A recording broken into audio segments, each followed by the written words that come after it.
Hello বন্ধুরা, আমার ছোট্ট একটা ব্লগে তোমাদের সকলকে জানাই অনেক অনেক স্বাগত। তো দেখো, বেশ কিছুদিন আগে গুডলে নিয়ে এসেছিলো চিংড়ি মাছ। তো খুব বড়ও না, খুব ছোটও না। তো চিন্তা করলাম কি করা যায়, তো ভাবলাম চিংড়ি মাছের মালাইকারি ট্রাই করি, হোক না ছোট, তাতে ক্ষতি কি, ঘরেই তো খাবো। তো দেখো, এখানে চিংড়ি মাছ ভাজার পরে যে তেলটা ছিল, সেই তেলের মধ্যেই আমি গোটা গরম মশলা ফোড়ন দিয়ে পেঁয়াজ, আদা, রসুন, লঙ্কা বাটা দিয়ে বেশ ভালো করে ভেজে নিচ্ছিলাম বাটাটাকে, যাতে এই যে কাঁচা গন্ধগুলো সেগুলো চলে যায়। তারপরে ওই মশলাটার মধ্যে একটু নুন, সামান্য হলুদ, সামান্য জিরে গুঁড়ো দিয়ে আবারও বেশ ভালো করে নেড়ে নিচ্ছিলাম, যাতে এই হলুদেরও যে কাঁচা গন্ধটা সেটা যেন চলে যায়। এরপরে মোটামুটি কাঁচা গন্ধগুলো চলে যাওয়ার পরে আমি একটা পেস্ট তৈরি করে নিয়েছিলাম, যে পেস্টটার মধ্যে ছিল কাজু, কালো সর্ষে, মৌরি, আর ছিল একটা লঙ্কা। তো এটাকে বেশ ভালো করে আমি পেস্ট করে নিয়ে এখন কিন্তু কড়াইয়ের মধ্যে দিয়ে দেবো, এবং যতক্ষণ নাড়বো যতক্ষণ না এই গন্ধগুলো সব চলে যায়।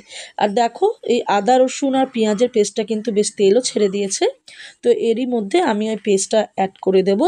অ্যাড করে দেওয়ার পরে আবারও বেশ ভালো করে নাড়বো, কারণ যেহেতু কাজু দেওয়া রয়েছে তাতে কিন্তু তলাটা ধরে যেতে পারে। ও হ্যাঁ, একটা কথা বলতে ভুলেই গেছি, এই পেস্টের মধ্যে কিন্তু একটু টক দইও দেওয়া আছে। তো টক দই আর কাজুর মিশ্রণ কিন্তু খুব সহজেই তলায় লেগে যায়। খুব ভালো করে কিন্তু নাড়তে হবে যতক্ষণ না তেল ছাড়ছে। তো মোটামুটি মালাইকারির শেষ পর্যায়ে আমরা চলে এসেছি।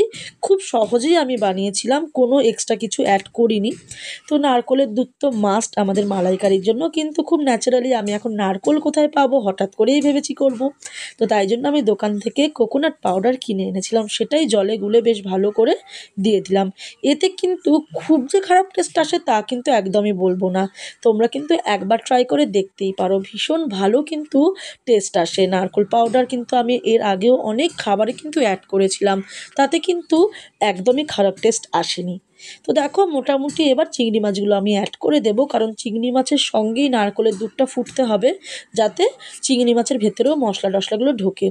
তো খুব সিম্পলভাবে করেছি, তোমরা দেখতেই পাচ্ছ। যারা যারা খেয়েছে তারা কিন্তু প্রত্যেকেই বলেছে খুব ভালো হয়েছে। সামান্য একটু মিষ্টি অ্যাড করতে পারো, চিংড়ি মাছের মালাইকারি একটু মিষ্টি মিষ্টি হয়।